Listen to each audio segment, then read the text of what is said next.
Assalamualaikum warahmatullahi wabarakatuh. Waalaikumsalam. Alhamdulillahilladzi arsala rasulahu bil huda wa dinil haqq liyudhhirahu 'ala dini kullihi wa kafa billahi shahidan. Allahumma shalli ala sayyidina Muhammad wa ala alihi wa ashabihi wa man tabi'ahum bi ihsan ila yaumil qiyamah. Rabbi shrah li sadri wa yassir li amri wahlul 'uqdatam min lisani yafqahu qawli. Rabbi a'udzu bika min hamazati syayatin wa a'udzu bika rabbi an yahdurun. Ashabul fadilah wa karamun, para guru, para asatidz, ikhwatul iman, ayah dan bunda, bapak ibu, calon penghuni surga yang dimuliakan oleh Allah Subhanahu wa taala. Amin. Bersyukur atas nikmat Allah, bersalawat kepada Rasulullah sallallahu alaihi wasallam. Detik ini masih Allah berikan kekuatan iman dan Islam kepada kita.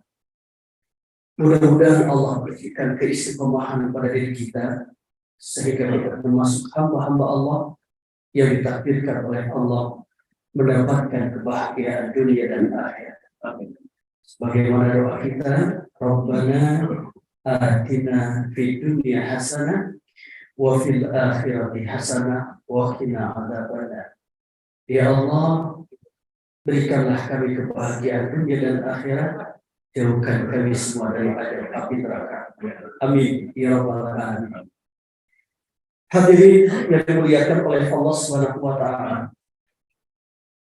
Sebagai hamba Allah yang beriman, kita mesti tahu hakikat hidup itu adalah ujian. Tidaklah kita mengaku beriman kepada Allah tanpa diuji. Semakin beriman, semakin diuji. Yang mesti kita ingat, betapa ujian itu adalah merupakan tanda cinta Allah kepada seorang hamba. Idza ahabballahu 'abdan ibtalahu liyasma'a tadarru'ah. Apabila Allah mencintai seorang hamba, maka hamba itu diuji oleh Allah. Sehingga Allah ini mengetahui bagaimana niat hamba itu di tengah malam. Maka bagi orang-orang yang beriman, ujian itu dijadikan sebagai tanda untuk mendekatkan diri kepada Allah. Nah kemudian, bagaimana cara kita menghadapi ujian dalam hidup? Yang pertama, wasta'inu bis-sabri was-salah. Mintalah pertolongan kepada Allah dengan sabar dan salat, doa. Ketika kita diuji oleh Allah, dekatkan diri kepada Allah, perhebat kesabaran, terus berdoa. Karena kalau kita lihat dalam sejarah, betapa para nabi, para rasul itu diuji oleh Allah. Sungguh ujian yang Allah berikan kepada kita tidak seujung kuku dengan ujian yang Allah berikan kepada para nabi, para rasul. Kita lihat sejarah Nabi Zakaria. Ketika Nabi Zakaria diuji oleh Allah dengan lama tidak punya keturunan, apa yang beliau lakukan? Coba ada nggak di antara kita yang sudah lama nikah namun belum punya keturunan? Kita lihat sejarah Nabi Zakaria. Ketika beliau lama tidak diberikan oleh Allah keturunan, beliau berdoa, beliau memohon, beliau mengadu kepada Allah, beliau berhenti kepada Allah. Sampai rintihan beliau itu digambarkan oleh Allah dalam Al-Quran surat Maryam. Dzikru rahmati rabbika abdahu Zakaria idh nada rabbahu nidaan khafiyyan. Ingatlah ketika Nabi Zakaria berdoa, meminta, memohon kepada Allah dengan suara lemah lembut. Inni wahanal azmu minni wasta'ala ra'su sayba. Ya Allah, sesungguhnya tulang belulangku telah lemah, kepalaku sudah ditaburi dengan uban.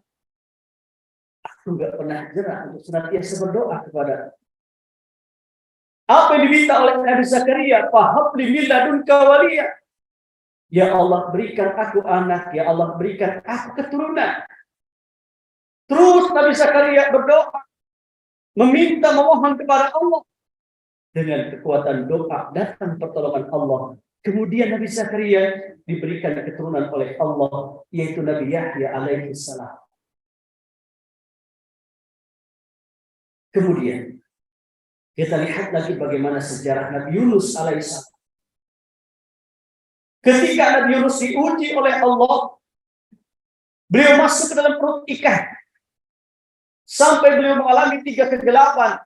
Kegelapan di dasar lautan, kegelapan di tengah malam, kegelapan di dalam perut ikan. Ketika mendapatkan ujian seperti itu, apa yang beliau lakukan? Beliau berdoa. Dan beliau mengajarkan doa kepada kita dengan sebuah lafaz doa yang sering kita dengar dan insya Allah kita semua sudah hafal. La ilaha illa anta subhanaka inni kuntu minadh dhalimin. Semua. La ilaha illa anta inni kuntu minadh dhalimin. La ilaha illa subhanaka inni kuntu minadh dhalimin. Kita lihat lagi sejarah Nabi Sulaiman alaihi salam. Nabi Sulaiman itu kan nabi yang kaya. Allah tidak menciptakan manusia sekaya Nabi Sulaiman. Kekayaan manusia yang paling kaya di muka bumi ini, sungguh kekayaannya tidak seujung kuku dengan kekayaan yang dimiliki oleh Nabi Sulaiman. Nabi Sulaiman itu adalah manusia yang paling kaya. Ketika mendapatkan ujian seperti itu, jadi kekayaan itu adalah merupakan ujian. Miskin juga ujian. Cantik tampan ujian. Jelek juga ujian. Karena hidup ini adalah ujian. Ketika Nabi Sulaiman mendapatkan ujian berupa harta, beliau berkata dalam Al-Quran, Rabbi auzi'ni an ashkura nikmataka allati an'amta alayya wa ala walidayya wa an a'mala salihan tarda wa adkhilni bi rahmatika fi ibadika shalihin. Sudah hafal semua? Halo? Sudah hafal semua? Yang belum hafal tolong jangan dihafalkan. Biar ustaz aja yang hafal. Biar beda antara ustaz dengan jemaah.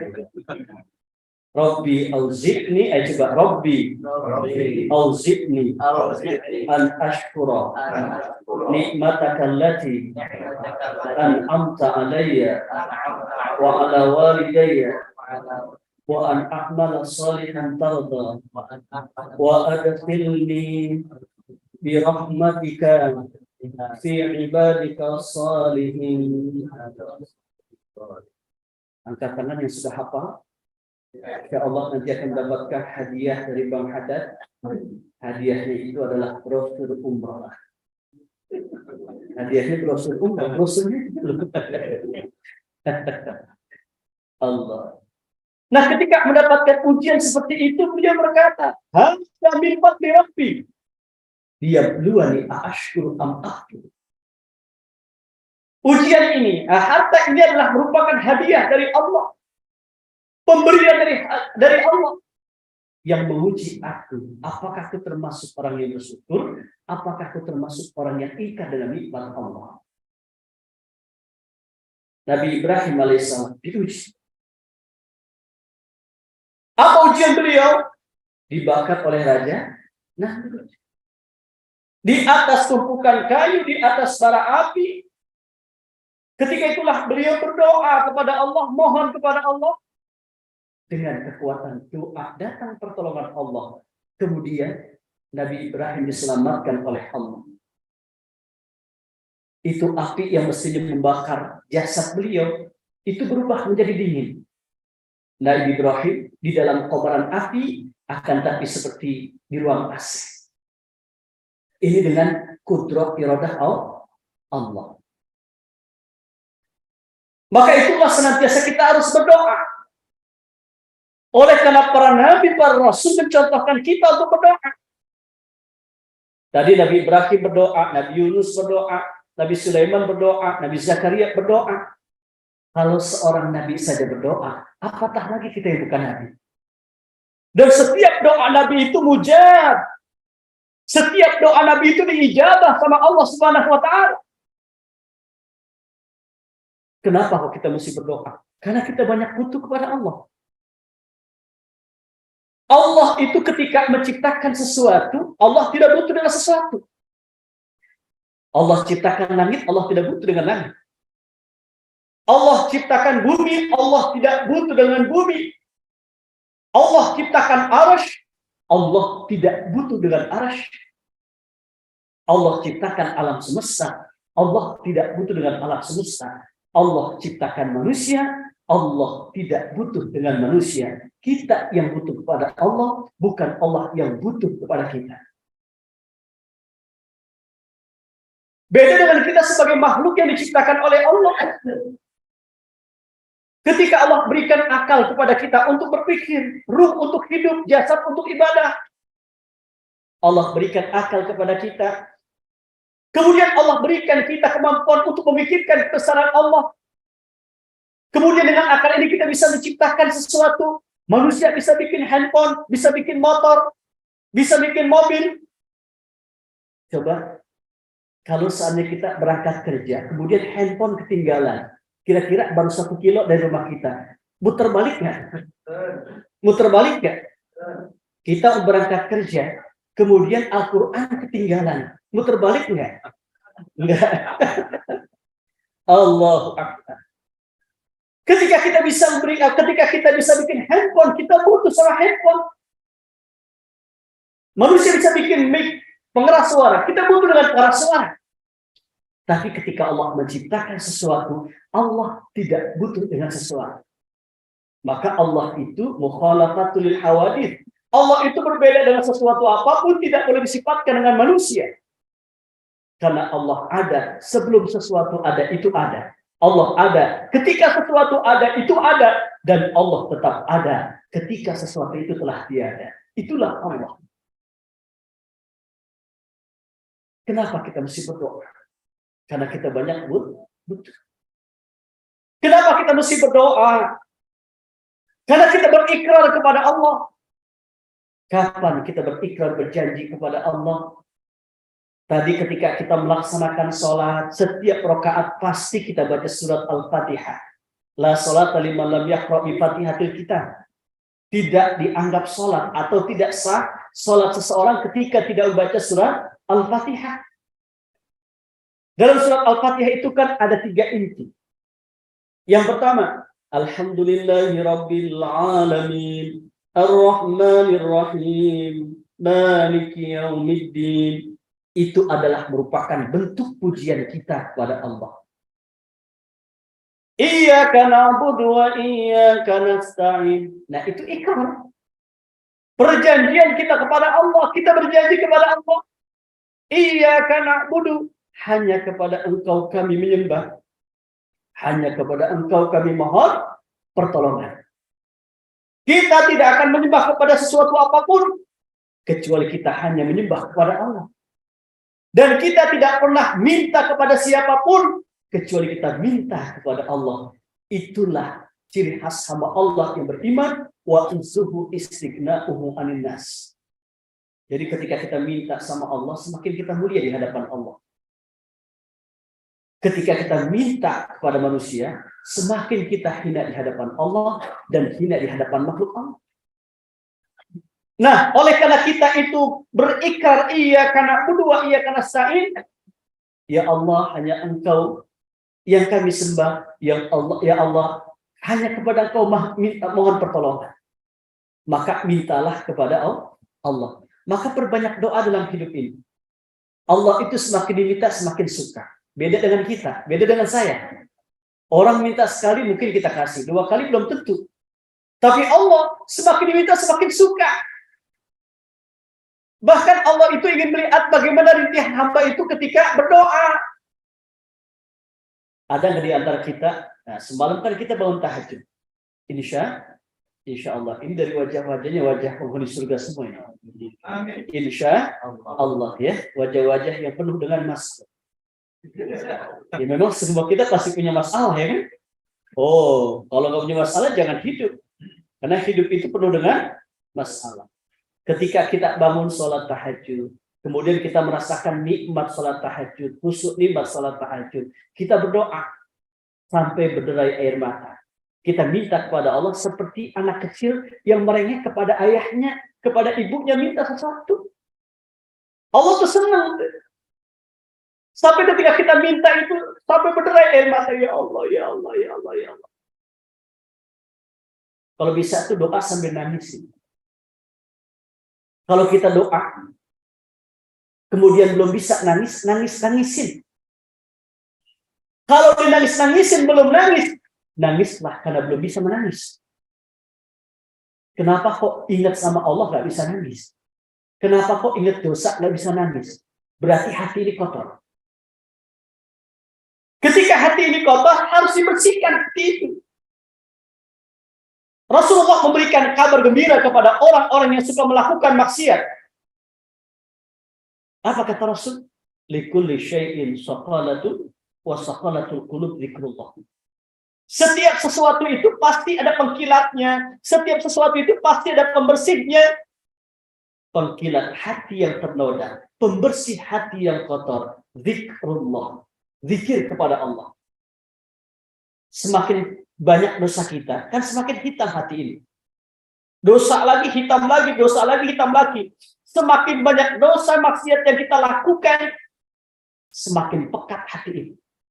Kemudian ditempa dengan istighfar. Astagfirullahaladzim, astagfirullahaladzim, astagfirullahaladzim. Baca lagi. Apa namanya itu? Sayyidul istighfar. Apalagi di bulan Rajab. Ya, perbanyak membaca Sayyidul istighfar. Allahumma anta rabbi la ilaha illa anta khalaqtani wa ana abduka wa ana ala ahdika wa wa'dika mastata'tu a'udzu bika min syarri ma sana'tu abu'u laka bi ni'matika alayya wa abu'u bi dhanbi faghfirli fa innahu la yaghfiru dzunuba illa anta. Coba saya tanya Bapak Ibu yang hadir di majelis ini, mau nggak wafat dalam keadaan husnul khatimah? Mau nggak meninggal dalam keadaan husnul khatimah? Kita semua ingin wafat dalam keadaan husnul khatimah. Ini janji Rasulullah. Coba saya tanya Bapak Ibu yakin nggak dengan janji Allah? Bapak Ibu yakin nggak dengan janji Allah? Bapak Ibu yakin nggak dengan janji Rasulullah? Ibu-ibu tolong jawab yang kompak. Ada ibu nggak? Bu, ibu-ibu tolong jawab yang kompak. Yakin nggak dengan janji-janji suaminya? Nah, kepada diam nih. Ini janji Rasulullah nih. Siapa orang yang membaca Sayyidul Istighfar di waktu pagi hari, kemudian di sore harinya Allah takdirkan ia wafat, maka orang itu wafat dalam keadaan husnul khatimah. Siapa orang yang membaca Sayyidul Istighfar di waktu malam hari, kemudian pagi harinya dia meninggal dunia, Allah takdirkan ia wafat dalam keadaan husnul khatimah. Maka jangan lepas tuh, setiap hari pagi ya, bukrata wa asila, di waktu pagi dan waktu petang. Waktu pagi kalau kita bawa motor, bawa mobil, ya berangkat kerja, baca Sayyidul Istighfar. Allahumma anta rabbi la ilaha illa anta khalaqtani wa ana abduka wa ana ala ahdika wa wa'dika mastata'tu a'udzu bika min syarri ma sana'tu abu'u laka bi ni'matika alayya wa abu'u bi dhanbi faghfirli fa innahu la yaghfiru dzunuba illa anta. Nanti pulang dari kerja, bawa motor, bawa mobil, baca Sayyidul Istighfar. Ya, insya Allah akan mempermudah kita untuk wafat dalam keadaan husnul khatimah. Maka kita harus punya cita-cita. Salah satu cita-cita kita dalam hidup ini adalah wafat dalam keadaan husnul khatimah. Ketika kita wafat dalam keadaan husnul khatimah, berarti Allah ridho dengan kita. Ketika kita sudah mendapatkan keridhaan Allah, insya Allah Allah persembahkan surga untuk kita semua. Makanya kita berdoa, Allahumma inni as'aluka ridhaka wal jannah wa a'udzubika min sakhatika wan nar. Semua Allahumma inni as'aluka ridhaka wal jannah wa a'udzubika min sakhatika wan nar. Kenapa kita berdoa? Oleh karena Allah perintahkan kita untuk berdoa. Allah perintahkan kita untuk berdoa. Ud'uni astajib lakum. Surat Ghafir ayat 60. Mintalah kalian padaku, niscaya apa yang kalian minta akan aku berikan. Jadi doa itu perintah Allah. Ya. Cuma cara Allah mengijabah doa seorang hamba itu kan macam-macam. Kalau kita pengen doa itu, sekarang doa nanti 1 jam dikasih. Pengennya begitu kan? Cara Allah mengijabah doa seorang hamba itu dengan cara Allah. Pada waktu yang Allah tentukan, bukan pada waktu yang kita tentukan. Pada hari yang Allah tentukan, bukan pada hari yang kita tentukan. Pada waktu yang Allah inginkan, bukan pada waktu yang kita inginkan. Atau dengan sesuatu yang Allah inginkan, bukan dengan sesuatu yang kita inginkan. Kita pengennya instan. Sekarang doa, nanti dikasih. Sore dikasih. Pengennya begitu. Tapi kan cara mengijabah cara Allah mengijabah doa kita itu pada waktu yang Allah tentukan. Oh, jangan entar, besok kata Allah. Oh, jangan besok, seminggu lagi. Oh, jangan seminggu lagi, sebulan lagi. Oh, jangan sebulan lagi, ya, setahun lagi. Atau sesuatu yang kita minta kepada Allah itu diganti oleh Allah dengan sesuatu yang menurut Allah itu lebih baik buat kita. Misalkan begini, kita doa, ya Allah, berikan saya uang, berikan saya rezeki, berikan saya duit. Kata Allah, kok hambaku minta duit terus? Jarang minta supaya jantungnya disehatkan sama aku. Padahal ya percuma juga banyak duit tapi jantungnya sakit. Ketika dia minta duit, kata Allah, aku nggak kasih duit dia, tapi jantungnya aku sehatkan. Itu pun cara Allah mengijabah doa seorang hamba. Dan ketika ingin doa kita cepat dijabah oleh Allah, sering-seringlah mendoakan orang lain. Karena ketika kita mendoakan orang lain, itu doa itu akan mantul sama kita.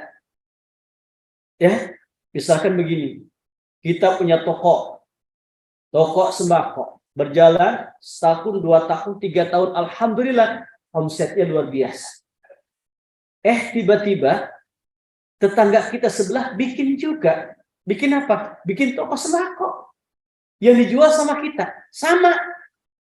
Kira-kira kita doakan apa tuh tetangga kita yang buka toko sembako sama kita? Gimana doanya tuh? Halo? Ya Allah, bangkrutkan toko ini.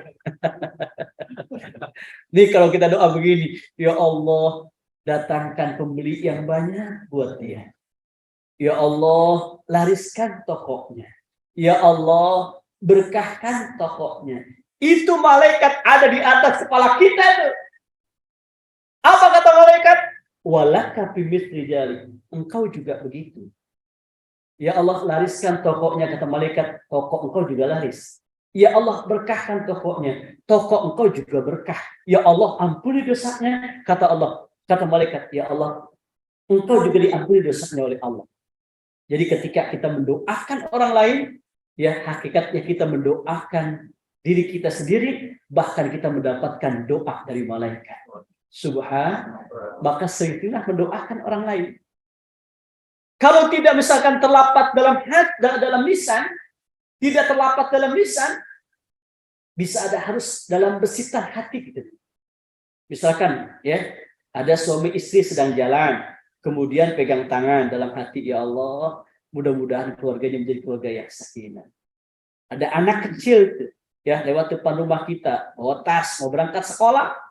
Ya Rob, jadikan anak itu anak yang soleh, sukses dunia akhirat. Ya, melihat ada kakek-kakek itu lagi mikul dagangan, jual pisang, ya kan, jual nangka, jual apa itu, ya kan, mangga. Kita doakan ya Allah, mudah-mudahan laris, mudah-mudahan dia itu sehat walafiat. Itu kalau kita doa kayak begitu, itu malaikat langsung doain kita. Ya, maka sering-seringlah seperti itu. Jadikan gerak hati itu adalah doa, dan itu ciri hamba Allah yang beriman. Jadikan gerak hati itu adalah doa, doa, sehingga tidak ada satu kata yang sia-sia yang keluar dari lisan kita. Ya, itulah ciri daripada hamba-hamba Allah yang beriman. Dan itulah insya Allah ketika kita sering mendoakan orang lain, ya berarti tidak ada satu perasaan iri hati. Tidak ada sekat dengki pada diri kita. Itulah ciri hamba Allah yang beriman, dan itulah ciri penghuni surga. Ya, satu ketika, ini sebagai penutup majelis, dikit lagi sudah jam 1. Ya, satu ketika Rasulullah itu sedang mengadakan halaqah taklim seperti ini. Tiba-tiba ketika itu Rasulullah berkata, para sahabat, sebentar lagi kita akan kedatangan ahli surga. Kira-kira 1 menit, 2 menit Rasulullah bertutur seperti itu. Ada sahabat itu yang lambat datang taklim. Kata sahabat yang sedang duduk, berarti yang dimaksud dengan Rasulullah itu dia yang lambat. Setelah taklim, ya ditanya, ya yang datang lambat itu ditanya dengan para sahabat yang lain, sahabatku, amalan apa yang kau lakukan sehingga engkau bisa mencuri cintanya Allah? Mudah-mudahan kita semua mendapatkan cintanya Allah. Amin. Insya ada sebuah doa supaya kita mendapatkan cintanya Allah dan cinta Rasulullah. Boleh sampaikan nggak di doa? Ayo, Bismillahirrahmanirrahim. Bismillahirrahmanirrahim. Allahumma inni a'udzubika minal khubusi wal khaba'is. Nah, doa apa itu? Ceramah kalau ngantuk begini, Bang. Sampai doa aja salah. Ya? Allah, doanya begini. Allahumma a'ti hubbaka wa hubba may yuhibbuka wal amal alladhi yuballighuni hubbaka. Sudah hafal? Inna lillahi wa inna ilaihi raji'un. Ya Allah, hamba mohon cintamu dan cinta orang yang mencintaimu dan amalan yang akan menghantarkan kami untuk meraih cintamu. Amin ya rabbal alamin.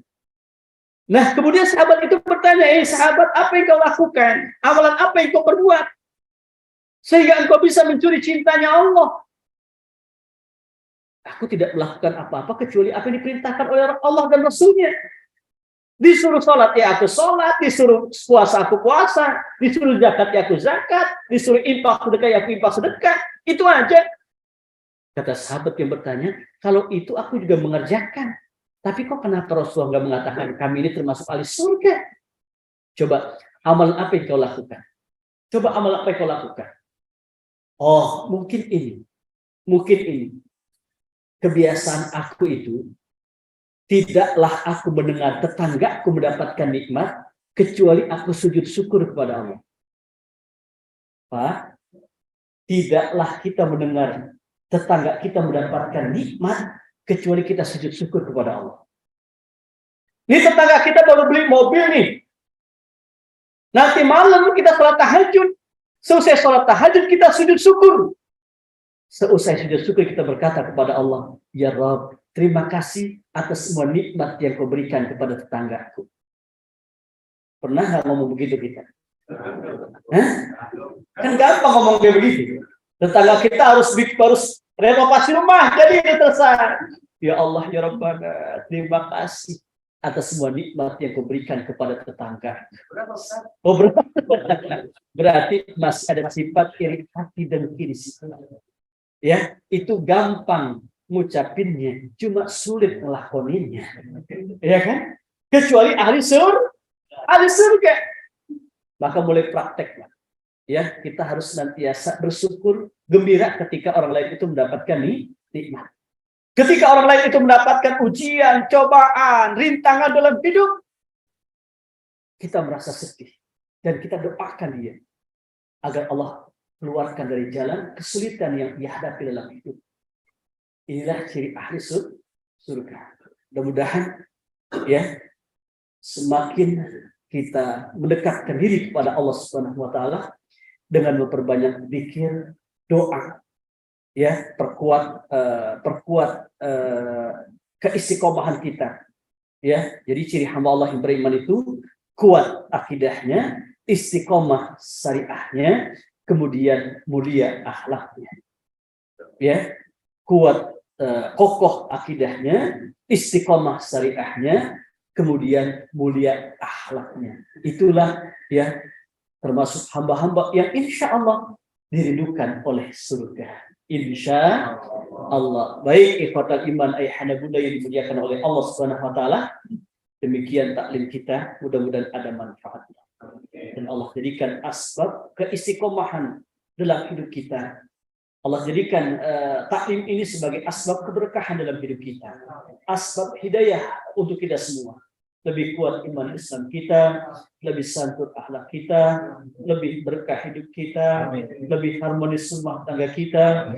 Allah jadikan anak cucu keturunan kita menjadi hamba-hamba Allah yang saleh dan salehah, generasi penegak salat, pencinta Al-Quran, penghafal Al-Quran, pencinta Rasulullah Sallallahu Alaihi Wasallam, pencinta Ahlul Bait keluarga Nabi Muhammad, pencinta para sahabat Nabi Muhammad, mencintai sesuatu yang dicintai oleh baginda Nabi Muhammad, membenci sesuatu yang dibenci oleh baginda Nabi Muhammad. Allah berkahkan kita di bulan Rajab. Allah berkahkan kita di bulan Sya'ban. Allah pertemukan kita dengan bulan suci Ramadan. Allah pertemukan kita dengan bulan suci Ramadan. Allah pertemukan kita dengan bulan suci Ramadan sehingga kita bisa menikmati indahnya, khususnya nikmatnya ibadah di bulan suci Ramadan. Ya Allah ya Rabbana, wafatkan kami husnul khatimah. Wafatkan kami husnul khatimah. Wafatkan kami husnul khatimah. Di tempat yang terbaik kami wafat ya Allah. Dalam keadaan melaksanakan amal soleh yang terbaik kami meninggal dunia ya Allah. Dalam keadaan sujud kami meninggal dunia, dalam keadaan berpuasa kami meninggal dunia, dalam keadaan berzikir mengingat menyebut asmamu kami meninggal dunia, dalam keadaan berdakwah kami meninggal dunia, dalam keadaan berjihad berjuang di jalanmu kami meninggal dunia ya Allah. Allahumma inna nas'aluka husnal khatimah. Allahumma inna nas'aluka husnal khatimah. Amin. Rabbana atina fid dunya hasanah wa fil akhirati hasanah wa qina adzabannar. Subhana rabbika rabbil izzati amma yasifun wa salamun alal mursalin walhamdulillahi rabbil alamin. Demikian cukup ya, mohon maaf lahir batin. Assalamualaikum warahmatullahi wabarakatuh.